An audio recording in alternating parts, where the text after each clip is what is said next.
Alléluia, bien-aimés, shalom à vous tous. Recevez la paix du Très-Haut, que l'amour et la grâce du Seigneur Jésus-Christ vous soient en partage.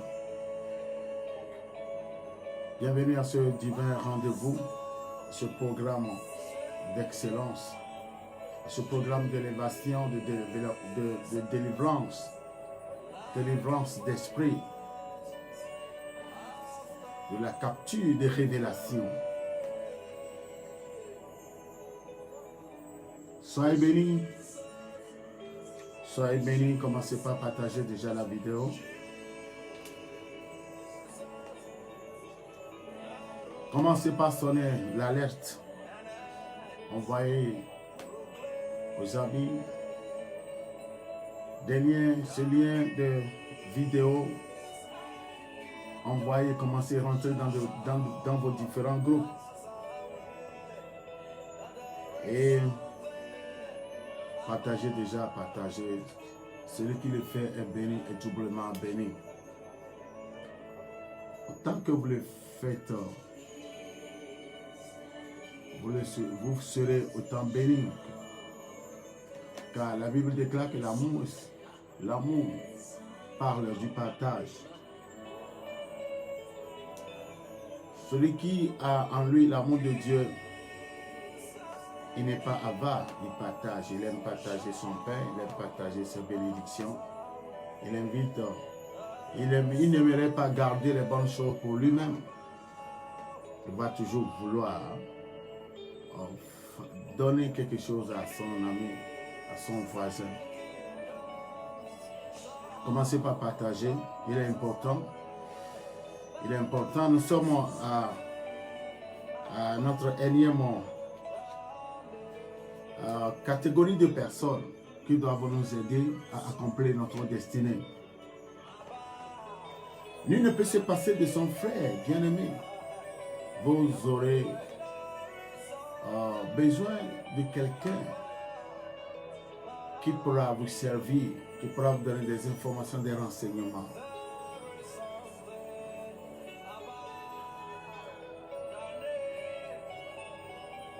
Nous avions parlé de l'importance de notre existence sur cette terre. Chacun et chacune est venu avec un mandat, avec une destinée, avec un paquet à accomplir. Nous ne sommes pas des fruits du hasard. Quel que soit l'état dans lequel vous êtes, actuellement, le ciel compte sur vous.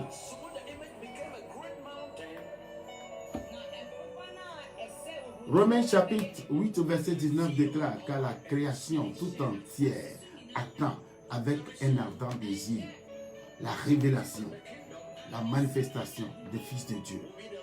Même le ciel est dans une grande attente de voir comment est-ce que tu vas faire des exploits. Comment est-ce que tu pourras, alléluia, glory, glory, glory, glory, impacter ta génération. Donc cette terre est le lieu d'accomplissement de nos miracles, accomplissement de sa destinée. C'est un lieu sur lequel un champ de réalisation de ses bénédictions, ses projets. Donc nous étions arrivés à un niveau depuis la fois dernière. Et nous sommes en train de parler de comment est-ce que des individus, catégories d'individus sont importantes. Ces catégories sont importantes dans nos vies. Il y a bien sûr de mauvaises personnes. Quand elles sont autour de vous, vous ne ferez que de fausses couches de destinée. Parce que tellement qu'elles sont mauvaises, elles sont contagieuses. Elles sont porteuses de virus. Mais néanmoins, il y a de bonnes personnes qui doivent nous accompagner. Et c'est une révélation forte. C'est une révélation forte. Donc, j'ai déjà énuméré, je crois, environ 3 à 4 personnes. Et la première catégorie de personnes qui fait partie de la toute première classe, qui est la catégorie des gens qui sont des faiseurs de contact. Vous savez, faire un contact nous demande d'avoir un type de grâce. Il s'agit là de la prospérité sociale. C'est ce qu'on appelle le contact facile. Mais il y a aussi des individus qui sont des carnets d'adresse, qui connaissent tout le monde, quel que soit leur rang social. Ils connaissent tout le monde. Ils peuvent vous parler en bien de vous, ou ils peuvent vous dire d'aller voir celui ou celle-ci. Et tout ce dont vous avez besoin, ou vous souffrez, vous sera donné. Vous aurez la solution et ça marche. Donc, la première catégorie, les faiseurs de contact. Deuxième catégorie, des hommes d'influence. Des hommes d'influence et qui peuvent vous élever, vous amener sur votre trône de destinée. J'avais donné l'exemple de l'échanson, celui-là qui servait du vin à boire à Pharaon et Joseph. Et c'est grâce à cet homme que Joseph eut accès au palais royal de Pharaon et il devint premier ministre. Troisième catégorie, c'est votre pasteur. Quatrième catégorie, la croisée de destinée, la personne avec qui vous devez travailler en équipe. Vous deux et vos enfants. J'avais donné hier l'exemple d'Élisabeth, la maman de Jean-Baptiste et de Marie, la maman de l'enfant Jésus, le petit enfant Jésus. Et c'était des cousines. Jean-Baptiste et Jésus étaient des cousins. Jean-Baptiste était né pour avoir un ministère de 6 mois. 6 mois de ministère. Juste pour introduire Jésus aux gens. C'est lui qui avait parlé de Jésus. Jésus était trop calme pour être considéré comme le Messie. Tandis que Jean-Baptiste était radical. Il était hors du commun. Il avait un mode de vestimentaire, un mode vestimentaire très bizarre. La peau de chameau, il avait un mode alimentaire très bizarre. Le miel sauvage et les sauterelles, il chassait seul. Il prêchait seul. La plupart de ses prédications étaient remplies d'insultes, race de vipères qui vous a ensorcelé. Les gens couraient comme ça pour rentrer dans l'eau, cherchant le baptême des eaux. Praise the Lord. Alléluia. Soyez bénis. Soyez bénis. Donc, Marie, si elle n'a pas existé, Élisabeth ne serait jamais appelée maman. Et l'enfant Jean-Baptiste ne pouvait pas venir dans ce monde si Jésus n'était pas venu. Et Jean était un prophète qui avait la grâce d'Élie, la double portion de l'onction du prophète Élie.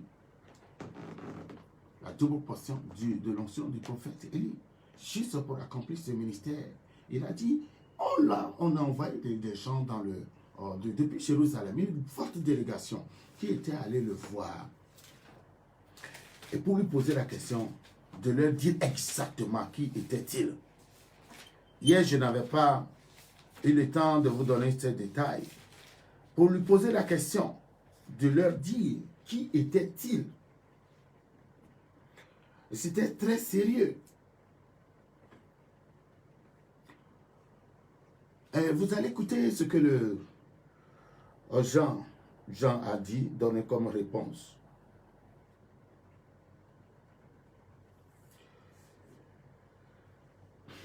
C'était sérieux.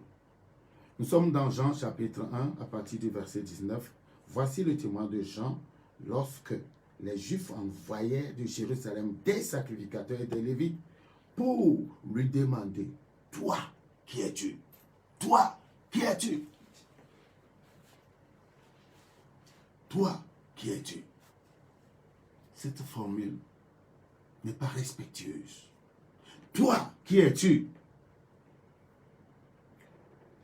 Il déclara, elle ne le nia point. Il déclara qu'il n'était pas le Christ. Parce qu'il savait. Aujourd'hui, il y a beaucoup d'embouteillage, d'envie, de sorcellerie, de jalousie, de commérage. On ne supporte pas son frère ou sa soeur parce qu'on croit que ce qu'elle est en train de faire et qui lui réussit est ce qu'on voudrait faire. Et parce que pour nous, où on n'a pas encore commencé et où elle nous a dévancé, voilà, je suis fâché contre elle. C'est le monsieur que je voudrais épouser. Et elle m'a devancé. Le monsieur me draguait depuis. Je n'ai pas encore réagi. Et puis, elle est venue de nulle part, se saisissant de ce dernier. Non. Il déclara, et ne le nia point, qu'il n'était pas le Christ. Verset 21 de Jean 1. Il lui demandait, quoi donc? Es-tu le prophète? Il répondit, non. Et lui dit, alors, qui es-tu? Afin que nous donnions une réponse à ceux qui nous ont envoyés. Que dis-tu de toi-même? Nous ne sommes pas revenus à un niveau. Si vous attendez que les gens vous disent qui vous êtes, ils vous diront qui vous n'êtes pas. I'm serious, man. Ils vous diront qui vous n'êtes pas. Ils pourront vous donner des sobriquets. Ils pourront vous dire que vous êtes ceci, vous êtes talentueux, vous pouvez faire ceci, vous pouvez faire cela. À vue d'œil, ce qu'ils peuvent penser de vous. Si vous ne prenez pas sur vous la responsabilité de chercher à découvrir vos talents avec lesquels vous êtes nés, ceux à quoi le ciel vous a destiné. Que dis-tu de toi-même? Imaginez si Jean-Baptiste ne savait pas qui il était. Il avait l'appel, mais il ne savait pas exactement, connaissait pas son office. Quel était le contenu de son message, sa mission? C'est important, bien-aimé. L'homme de Dieu, Billy Graham, paix à son âme, il avait fait l'école théologique avec un collègue. Ils avaient tous terminé ensemble. Mais imaginez, cet homme a passé toute sa vie. Il n'a jamais organisé une grande croisade. Mais tout ce qu'il a pu faire, c'est qu'à tout moment, il introduisait Billy Graham. C'est lui qui l'introduisait. Et après l'introduction, Billy Graham venait prendre la parole. Et puis, c'est tout ce que cet homme a fait durant toute sa vie. Est-ce que vous croyez qu'il était... Et si c'était facile? C'est qu'il avait compris que lui n'était pas appelé, mais il voulait être un certain Jean-Baptiste dans la vie de l'homme de Dieu, Billy Graham. Que dis-tu de toi-même? Et Jean maintenant a ouvert sa bouche. Il a dit, moi, dit-il, je suis la voix de celui qui crie dans le désert. Aplanissez le chemin du Seigneur, comme a dit Ésaïe, le prophète. Ceux qui avaient été envoyés étaient des pharisiens. Et ils firent encore cette question. Pourquoi donc baptises-tu si tu n'es pas le Christ, ni Élie, ni le prophète? Jean leur répondit, moi, je baptise d'eau, mais au milieu de vous, il y a quelqu'un que vous ne connaissez pas, qui vient après moi. Je ne suis pas digne de délier la courroie de ses souliers. Ces paroles se passaient à Béthanie, au-delà de Jourdain, où Jean baptisait. Alléluia. Le lendemain, il vit Jésus venant à lui et il dit, voici l'agneau de Dieu qui ôte le péché du monde. C'est lui dont j'ai dit, après moi, vient un homme qui m'a précédé car il était avant moi. Je ne le connaissais pas, mais afin qu'il fût manifesté à Israël que je suis venu baptiser d'eau. Jean rendit ce témoignage. J'ai vu l'Esprit descendre du ciel comme une colombe et s'arrêter sur lui. Et je ne le connaissais pas. Mais celui qui m'a envoyé baptiser d'eau, celui-là m'a dit Celui sur qui tu verras descendre l'Esprit et s'arrêter, c'est celui qui baptise du Saint-Esprit. Et j'ai rendu témoignage qu'il est le Fils de Dieu. Gloire. Vous voyez, c'est tout ce que ce monsieur avait fait pendant environ 6 mois. Et puis c'était tout. Destinée. La destinée d'une personne, c'est l'accomplissement exact, authentique du programme divin de Dieu pour sa vie. Ne jamais vouloir être une copie carbonée. Ne jamais vouloir falsifier son histoire. Ne donner jamais l'impression à quiconque, à qui que ce soit, de celui ou celle que vous n'êtes pas. Soyez vous-même. Soyez authentique. Donc hier, j'avais parlé de ces 2 personnages, Jean-Baptiste et le Seigneur Jésus, Élisabeth et Marie. Ces 2 personnes ont une destinée croisée. Sans Jésus, sans Jean-Baptiste, Jésus ne serait pas reconnu comme étant fils de Dieu. C'est lui qui a ouvert les yeux du peuple. Et sans Élisabeth, vous voyez. Et donc c'est important que nous fassions attention. Partagez la vidéo. Commencez par partager. Partagez la vidéo. Amen. Donc, chaque personne ici a besoin de son Élisabeth. Où est ton Élisabeth? Tu as besoin d'Élisabeth pour commencer par accomplir ta destinée. Parce qu'Élisabeth jouera un rôle prépondérant. Ce que tu voulais, il y a quelqu'un d'autre qui te défense, comme Élisabeth. Et puis, le fruit de tes entrailles, les tes résultats, amen, seront boostés par quelqu'un. On dirait que Jean-Baptiste était un commercial qui a pu vendre, c'était un agent de marketing, si on va ramener la parole dans ce domaine, pour pouvoir permettre aux gens, vous pouvez avoir de bons produits, mais vous devez avoir des agents qui puissent vendre, c'est-à-dire exposer, parler bien et faire la publicité de ce que vous avez pour attirer la clientèle vers vous. Très important. Aujourd'hui, nous allons continuer, nous allons voir la 5e catégorie de personnes. Première catégorie que nous avions vue, les faiseurs de contact. Les faiseurs de contact. La première classe, la servante de la femme de Nama, qui a parlé d'Élisée. Et Nama fut guéri. Deuxième, les hommes d'influence. Troisième, le pasteur. Quatrième, maintenant, la personne de destinée. Destinée croisée. Élisabeth, Marie, Jésus, Jean-Baptiste et Jésus. Très important. La 5e catégorie de personnes. Et je peux vous rassurer ici en passant, que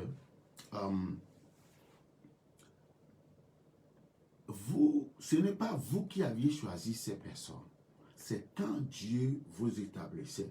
Dieu a dit à Jérémie, avant que je ne t'eusse formé dans le sein maternel, je te connaissais. Avant que tu ne fusses sorti des entrailles ou du ventre maternel, je t'avais consacré et établi prophète des nations. Au moment où Dieu établissait Jérémie, il a aussi établi les personnes qui devaient jouer le rôle prépondérant dans sa vie pour pouvoir l'aider à accomplir sa destinée. Vous allez voir que même Jérémie, quand il a commencé son ministère, il a commencé au temps du règne du roi Josias. Josias était aussi un roi qui avait compris Dieu, l'un des meilleurs rois de l'Ancien Testament. C'est lui qui devait signer les décrets pour la destruction des autels. Vous voyez? Et sans lui, parce que vous ne pouvez pas vous lever pour détruire les autels dans une nation si les autorités administratives ne sont pas impliquées. Vous ferez coffrer. Vous allez faire la prison. Mais si ces gens signent des décrets comme on avait prié en Inde, et le gouvernement indien avait pris la décision à l'époque, je vous parle des choses qui ont daté de 2007, à l'époque, vous signez un décret pour la destruction de 600 temples hindous, les sentinelles des murailles, chez les murailles, notre groupe de prière. Voilà, quand les gouvernements prennent les décisions, ceux qui vont faire le travail sont les prophètes, les apôtres, les hommes de Dieu bien établis. Très important. C'est pour vous dire que toutes ces personnes que nous sommes en train de lister ont également été établies au moment où Dieu établissait notre destinée. Et nous sommes venus sur cette terre avec ces personnes. Je voudrais que vous compreniez ceci. Nous sommes venus sur cette terre avec ces personnes qui font partie de notre agenda et qui doivent jouer chacune ses rôles, chacune son rôle pour vous permettre d'accomplir. Ainsi que vous aussi dans la vie de certaines personnes, vous avez été établis pour les aider à accomplir leur destinée. Et on ne peut jamais changer ces gens. Et si vous les perdez, vous êtes foutus. J'ai dit, je veille sur ma parole pour l'exécuter. Est-ce que quelqu'un est en train de partager la vidéo? Je vous en prie, faites-le. En le faisant, vous êtes bénis. Le ciel vous bénit. Le Saint-Esprit vous bénit. Partagez la vidéo. Bien aimé, ce que je suis en train de vous dire, c'est pourquoi vous devez chérir ces personnes dans vos vies. Vous devez les garder jalousement. Vous ne devez pas les exposer. Vous devez tout faire pour ne plus jamais avoir de problème qui va causer une scission entre vous et ces personnes, sauf que la mort venait, alléluia, à vous séparer d'elles. Ce sont des trésors dans vos vies. Aujourd'hui, nous allons parler d'un fait important, le mystère du mariage. Vous allez voir que dans la vie de la plupart des gens qui sont sur cette terre et qui ont eu la grâce de se marier, vont découvrir un certain nombre de choses. Ce qu'elles vont découvrir, c'est que le mariage répond à la destinée. Vous avez besoin d'un homme, vous avez besoin d'une femme. Aujourd'hui, je vais m'atteler essentiellement sur le cas des femmes. Quelle est l'utilité d'une femme, d'un homme de destinée? Quels sont les rôles qu'une femme doit jouer dans la vie d'un homme de destinée? La femme aussi est une femme de destinée. Si vous faites bien vos recherches, vous allez constater que l'étoile de mariage a toujours été transportée par certaines catégories de femmes. Bon, allons-y rapidement dans Proverbe 18, verset 22. That will cast you out. Proverbe 18, verset 22. La Bible dit, celui qui trouve une femme trouve le bonheur. C'est une grâce qu'il obtient de l'Éternel. Celui qui trouve une femme, trouve une femme. On ne dit pas ici, le mot une femme ne s'applique pas seulement à celle-là qui a fait des enfants. Le contexte dans lequel la Bible parle ici, c'est quelqu'un qui a les capacités de fonder un foyer, de rester au foyer avec son mari, faisant des enfants, pour taper dans les dimensions de sa 4e génération. Et c'est la mort qui va séparer ces deux âmes sœurs. Vous pouvez être une fille, toutes les filles ne sont pas des femmes, je vous l'ai dit. Quelle que soit votre beauté, quelles que soient vos qualités, vos aptitudes, il y a certaines espèces de celles-là qui sont appelées des femmes. Ce sont celles-là qui fondent les foyers. Les autres n'ont pas la grâce de fonder. Les autres, on ne parle pas de femmes parce qu'on en fait des enfants. Il y a plein d'entre elles, beaucoup d'entre elles, je vous l'ai dit, Frédéric dit, qui ont des enfants mais qui ne sont jamais au foyer, qui ont fait beaucoup d'enfants. Il y en a d'autres même qui vont jusqu'à 4, 5, 6, mais qui n'ont jamais été au foyer. Quand les conditions biologiques sont normales, vous pouvez faire des enfants si un homme rentre dans votre vie. Ok? Donc, ce que je vous dis, ce n'est pas forcément une question d'avoir des enfants, mais c'est une question de rentrer dans la vie de quelqu'un pour devenir une clé à succès de la personne. Très important. Donc, la Bible dit, celui qui trouve une femme trouve le bonheur. La clé du succès d'un homme est de tomber sur une femme de destinée dans sa vie. Et quand vous voyez un homme qui réussit, et s'il est marié, sa réussite vient de sa femme. C'est la femme qui est l'élément booster de sa réussite. C'est une couverture, c'est une grâce, c'est une puissance. C'est pourquoi la Bible dit, trouve le bonheur, car c'est une grâce. Je n'invente rien, ce n'est pas moi qui ai écrit ce texte de proverbe. Celui qui trouve une femme.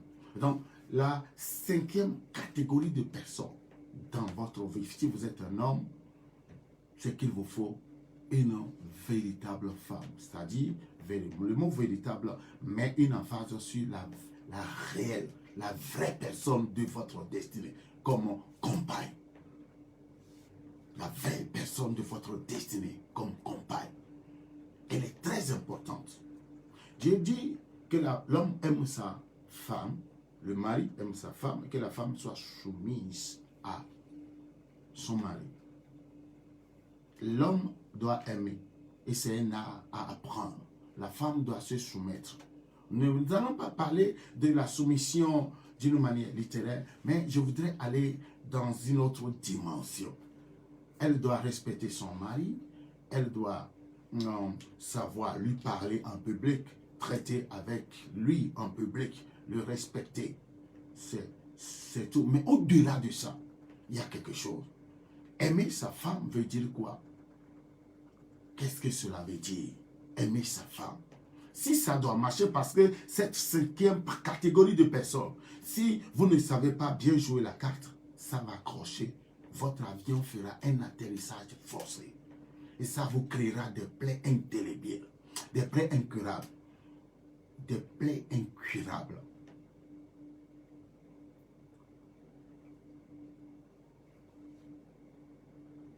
Est-ce que quelqu'un est en train de comprendre? Donc, au niveau de la femme, quel est le rôle qu'elle doit jouer? On dit qu'elle doit se soumettre. Cela veut dire que la femme a une mission sous la grande mission qu'avait reçue son mari auprès de Dieu. Donc, il y a une partie, un côté de cette grande mission que l'homme a reçu qui a été détaché à la femme. Et c'est ce rôle de cuisine under the table, ce rôle qu'elle doit jouer pour élever. Ce sera pour la détacher, à rentrer dans un ministère, à avoir une activité pour prospérer. Mais quoi qu'on dise, elle a une mission sous celle de son mari. Et l'autre chose, vous devez savoir que si ça doit marcher, le besoin de l'homme, c'est le sexe. On ne va pas aller très loin, mais le besoin de la femme, c'est quoi? C'est la tendresse. Ou c'est quoi? Vous voyez, la tendresse. Ou l'affection. La femme veut que l'homme lui dise publiquement qu'il l'aime. Elle veut l'embrasser publiquement en face de ses anciennes copines, la chuter, faire les choses, sortir, machin, tout ça là. C'est ce qu'elle adore. La femme, elle est flexible, elle n'aime pas la dureté, elle n'aime pas la brutalité, elle n'aime pas certains mots, elle n'aime pas certaines expressions. Mais ce que l'homme aime, l'homme, lui, 24 heures sur 24, ce qu'il aime, ce qui fait fonctionner sa machine, c'est le sexe. Ok, bon, fermons cette page. Amen. C'est pour démarrer les choses. Eh bien, donc, je vais vous donner 3 à 4 exemples de femmes bibliques qui ont su jouer de grands rôles dans la vie de leur mari. Et de justesse qui sont arrivés à sauver leur mari, à les délivrer du danger. Ça va? Est-ce qu'on peut continuer? Est-ce que quelqu'un est en train d'envoyer un amen? Est-ce que quelqu'un est en train de comprendre? Ne jouez pas avec le mariage. Le mariage, c'est une affaire sérieuse. Le mariage, c'est une affaire sérieuse. La femme n'est pas un véhicule à changer à tout bout de champ. Quand vous rentrez dans les liens de mariage, c'est la mort qui doit vous séparer. Le divorce, c'est bon. On peut faire le divorce. Mais avant de se remarier, il faut attendre que l'autre meure. Lisez bien la Bible. Il faut bien lire la Bible. Même si la femme venait de tomber dans l'adultère, l'Église, combien de fois l'Église n'a pas été infidèle?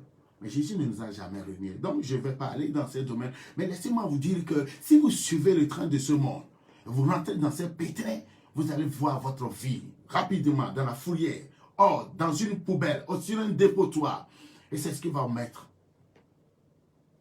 Glory. c'est ce qui va vous faire sortir de votre trajectoire et vous allez vous retrouver ailleurs.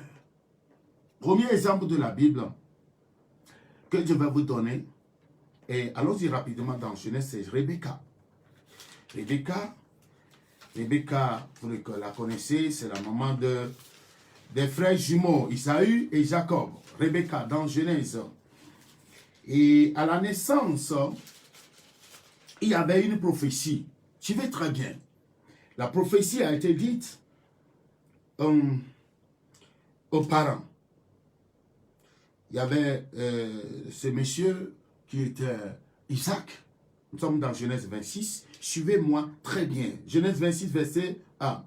Isaac implora l'Éternel pour sa femme, car elle était stérile, et l'Éternel l'exauça. Rebecca, sa femme, devint enceinte. Les enfants se battirent dans son sein, et elle dit, s'il en est ainsi, pourquoi suis-je enceinte? Elle alla consulter l'Éternel. Rebecca était tombée enceinte. Elle avait connu un moment de stérilité. Et il a fallu que son mari intercéda en sa faveur. Et Dieu l'écouta. Elle tomba enceinte, mais elle a constaté que l'enfant qu'elle a, il n'y avait pas de l'échographie. Il n'y avait aucune machine à l'époque pour faire l'échographie, pour faire le scanner, voir si elle a des jumeaux ou déterminer le sexe de l'enfant. Mais ce que nous pouvons constater ici, elle a constaté que ce n'était pas un seul enfant. Il y a eu 2 enfants qui se battaient depuis dans le ventre. Ce mystère est grand. Et l'Éternel lui dit, 2 nations sont dans ton ventre, et 2 peuples se sépareront aux sorties de tes entrailles. Un de ces peuples sera plus fort que l'autre, et le plus grand sera assujetti au plus petit. C'était la prophétie. Les 2 étaient sortis, Isaïe et Jacob. Maintenant, Isaac était sur le point de libérer la bénédiction paternelle. Ce n'était pas à la maman de donner la bénédiction, le père. Et le papa voulait donner de la bénédiction à celui qui lui faisait manger de la viande de la brousse. Écoutez, Genèse 27, à partir du verset 6. Puis Rebecca dit à Jacob, son fils, « Voici, j'ai entendu ton père qui parlait ainsi à Isaïe, ton frère. Apporte-moi du gibier et fais-moi un mets que je mange, et je te bénirai devant l'Éternel avant ma mort. » Maintenant, mon fils, a dit Rebecca, écoute-moi, écoute ma voix à l'égard de ce que je te commande. Va me prendre au troupeau 2 bons chevreaux, et j'en ferai pour ton père un mets comme il aime. Et tu le porteras à manger à ton père, afin qu'il te bénisse avant sa mort. Jacob répondit à sa mère, voici, Isaïe, mon frère, est velu, et je n'ai point de poil. Peut-être mon père me touchera-t-il, et je passerai à ses yeux pour un menteur, et je ferai venir sur moi la malédiction et non la bénédiction. Sa mère lui dit, que cette malédiction, mon fils, retombe sur moi. Écoute seulement ma voix, et va me les prendre. Et Jacob alla les prendre, et il les apporta à sa mère, qui fit aimer comme son père aimait. Pourquoi Rebecca était-elle ferme? Elle a entendu la prophétie. Elle aurait certainement pu la partager avec son mari, Isaac. Son intervention ici a sauvé Isaac, parce que si Isaac, par erreur, avait libéré la bénédiction sur la vie d'Isaïe, Dieu allait le frapper. Parce que c'était prévu que c'était de Jacob. Jacob avait fini après sa rencontre avec l'ange de l'Éternel. Il a eu un changement de nom qui était devenu Israël. D'Israël était sorti ses 12 tribus. Jacob a eu 13 enfants, 12 garçons et une fille appelée Dina. Vous voyez, Rebecca avait sauvé Isaac. Et elle a sauvé l'humanité. La femme de la plupart de ceux qui ont fait de bons choix a toujours joué un bon rôle. C'est pourquoi on dit que le mariage répond à la destinée. Deuxième exemple. Allons-y rapidement dans la vie de Moïse, le grand prophète de tous les temps. Moïse, qui avait toujours été visité par Dieu. Dieu ne lui a jamais parlé en songe ni en vision, mais de vivre voix comme ça. Quelque chose s'est passé. Exode 85. Exode 85, nous lisons ce qui suit. Séphora. La Bible dit, verset 1, je vais monter un peu au niveau du verset 24. Pendant le voyage, en un lieu où Moïse passa la nuit, l'Éternel l'attaqua et voulut le faire mourir. Séphora prit une pierre aiguë, coupa le prépuce de son fils et le jeta aux pieds de Moïse en disant, tu es mon mari, tu es pour moi un époux de sang. Et l'Éternel le laissa. C'est alors qu'elle dit, épouse de sang à cause de la circoncision. Moïse a manqué de circoncire son fils. Et Dieu l'attaqua. Il a manqué de respecter les principes de Dieu. Dieu l'attaqua et Dieu voulait le faire mourir. Et c'est Moïse qui avait pris la virginité de de Séphora. Et Séphora, d'une manière très habile, quand elle constata que Dieu a attaqué Moïse et voulait le faire mourir, elle a pris cette pierre aiguë et coupa le prépuce de son fils, de leur fils, et le jeta aux pieds de Moïse. Elle dit, tu es mon mari de sang. Cette femme a sauvé la vie à Moïse, sinon Dieu allait le détruire. Et si Moïse mourait comme ça, regardez le sort du peuple de Dieu. Rien n'était préparé. Qui allait pouvoir prendre la relève? Ce peuple était nombreux, il était dans une fossée de 4 millions. Josué n'était pas prêt. Josué n'était pas prêt. Josué n'était pas prêt. Vous allez voir que toutes ces prophéties que Dieu avait données à Abraham, que son peuple sera servi dans une nation étrangère pendant 400 ans, et après cela, elle sortirait, cette prophétie n'allait pas être accomplie. Sa femme l'a sauvé.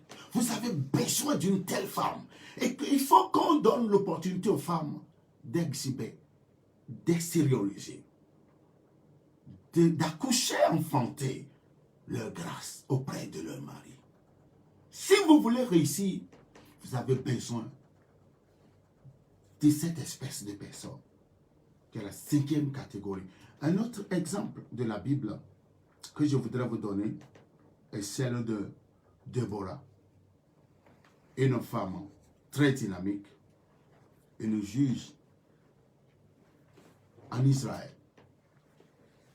Quand Sisera les avait attaqués, quelque chose s'était passé. Personne ne pouvait se lever. Tout le monde avait eu peur. Mais cette femme s'était accrochée à Dieu et elle a joué un rôle prépondérant. Quelque chose de puissant s'est passé. Et je voudrais la partager avec vous. La Bible dit dans Juge, chapitre 5, verset 20, des cieux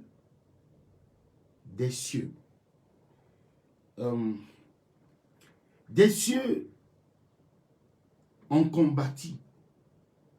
Des cieux ont combattu de leur sentier, les étoiles combattirent contre Sisera. Le torrent de Kison les a entraînés. Le torrent de Kison les a entraînés. Le torrent des anciens temps, le torrent de Kison.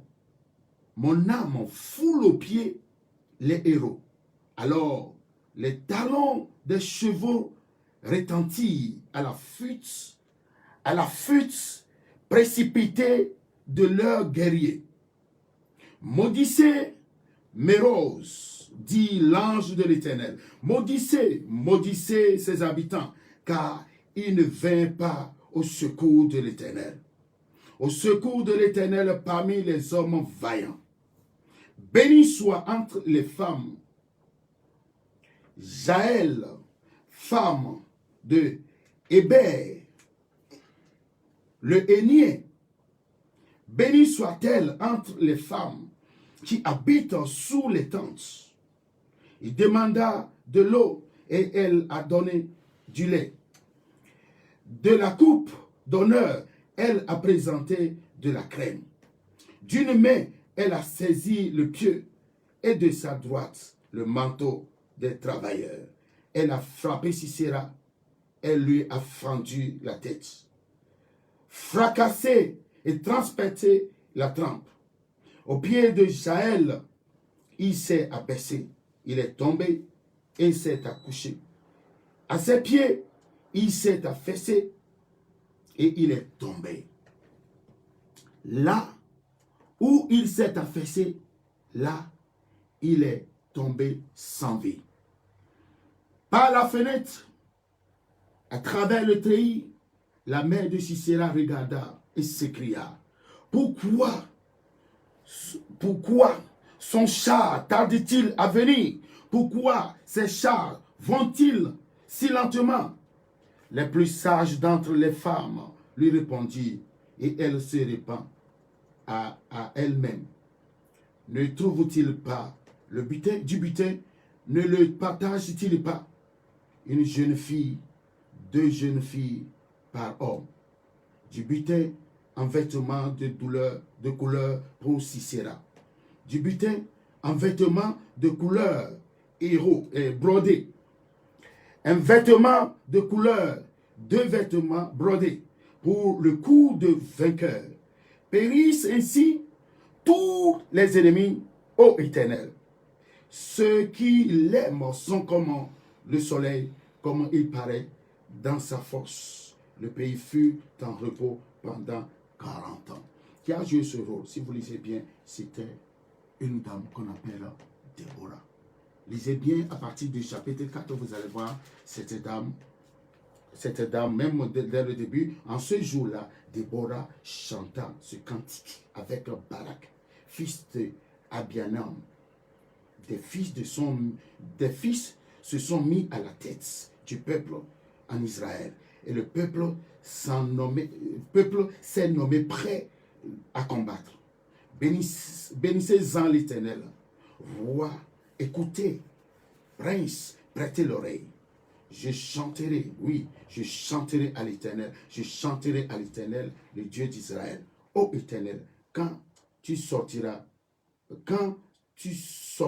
de Séir, quand tu t'avanças des champs de Dôme, la terre trembla et les cieux se fendirent.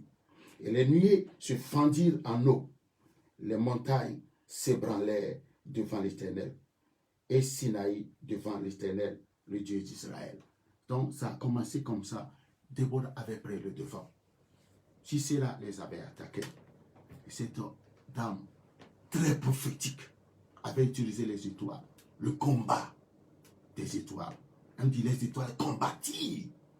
C'est au verset 20 contre Sisera. Regardez très bien.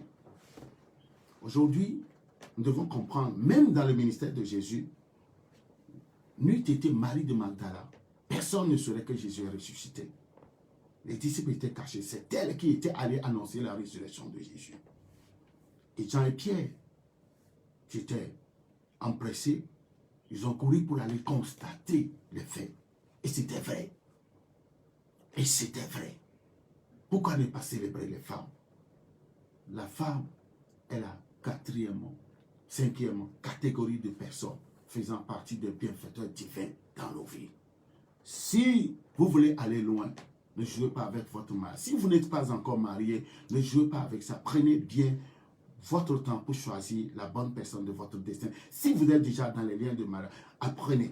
Allez à l'école de mariage. Nous avons une école de mariage. Nous avons une école de mariage et où nous enseignons les gens, ceux qui sont déjà mariés, ceux qui veulent se préparer, comment vivre, comment se préparer, comment comprendre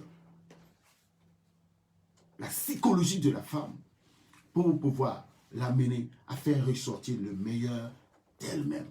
Et comment est-ce que la femme doit jouer son rôle auprès de son mari. Ce n'est pas facultatif. Aujourd'hui, le diable a attaqué ce côté et le mariage, qui est une alliance sacrée, est devenu un jeu de table que beaucoup jouent. Les mariages sont célébrés les matins et dans l'après-midi, il y a les divorces qui sont célébrés. Les mariages sont des mariages intéressés, ça devient maintenant mesquin. On se marie pour avoir ceci, il est riche, je vais le marier. Elle est bonne, elle a fait ceci, je vais la marier. Ses parents sont riches, si je la marie, après, pendant l'héritage, nous aurons beaucoup de biens. On ne cherche pas la destinée, on ne connaît pas les raisons prophétiques qui nous poussent à aller dans les liens de mariage. Il s'agit là de l'accomplissement d'une destinée. Mais malheureusement, beaucoup de personnes sont à la touche. Soyez grandement bénis. Ce sujet est très important. Si Dieu nous fait grâce, demain nous allons continuer. Nous allons continuer par parler, par donner encore une énième liste de personnes dont vous aurez besoin dans votre vie. Une énième liste de personnes. C'est ainsi que vous allez voir des couples qui sont sans enfants, mais qui accomplissent parfaitement leur destinée. Ils sont venus comme ça. Regardez Élisabeth qui était venue pour ne mettre qu'au monde qu'un seul fils. Avec son mari Zacharie. Un seul fils, Jean-Baptiste. Donc, vous pouvez en avoir ou pas. Mais ce qui est important, c'est que quand les deux âmes sœurs sont ensemble, il y a question d'un accomplissement de destinée. Il y a question d'un accomplissement de destinée. Et un autre exemple pour finir. Vous voyez cette dame appelée Bathsheba, qui était la femme de Uri, qui ne pouvait même pas mettre en état de grossesse. Mais le jour où David la croisa, elle tomba enceinte. Mais cette femme était au foyer depuis longtemps, mais ses entrailles étaient fermées. Bon, j'imagine un peu si, dès le début, David avait cherché réellement la femme de Dieu, Dieu lui aurait donné Rebecca, Bathsheba comme femme, la femme de destinée. Dieu lui aurait donné Bathsheba comme la femme de destinée. Parce que après la victoire sur Goliath et les autres exploits, les femmes le chantaient. David tuait 10 000, Saül 1000. Et dans l'euphorie de cette fièvre de l'auge, Saül avait fait une promesse, il y a collé sa fille Michal, et puis d'autres femmes se sont alliées. Mais celle qui est venue après, son fils Salomon était devenu le successeur. Et quand David était vers la fin de ses jours, il y a eu l'un de ses frères qui voulait devenir roi, qui avait pris des dispositions.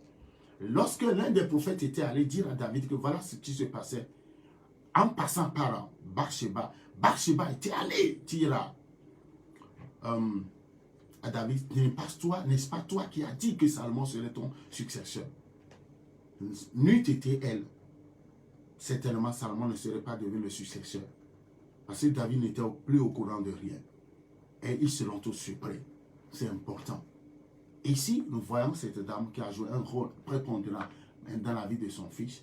Et Salomon était devenu roi pendant 40 ans. Il a régné 40 ans sans guerre. Et pour éviter tout cela, son mystère, sa sagesse à lui, et il lui a permis de prendre dans chaque royaume une fille, une fille, une fille, une fille. Quand le roi a sa fille dans un autre royaume, pour ne jamais autoriser une guerre. C'était sa stratégie. À lui. Mais sachez que, bien aimé, le mariage répond à la destinée. Le mariage, c'est un mystère qu'on ne joue pas avec. C'est un mystère, c'est une alliance. Et cette alliance, la Bible dit qu'elle est comparable à ce qui existe entre l'église de Jésus et Jésus lui-même. Selon Ephésiens chapitre 5. C'est un mystère. L'apôtre Paul dit que ce mystère est grand. Ce mystère est grand. Donc le mariage, c'est un mystère. Je ne vous raconte pas autre chose. Ce mystère est grand. Ephésiens chapitre 5, nous voyons ceci. Au niveau du verset 31, c'est pourquoi l'homme quittera son père et sa mère et s'attachera à sa femme. Et les deux deviendront une seule chair. Les deux mystères, une seule chair. Une seule chair. Le verset 32e dit, ce mystère est grand. Je le dis par rapport à Christ et à l'Église. Du reste, que chacun de vous aime sa femme comme lui-même et que la femme respecte son mari. Ce mystère est grand. Donc, quand un homme se marie selon le plan de Dieu, c'est comme Christ qui est marié à l'Église. L'homme doit être tolérant comme Christ qui est tolérant.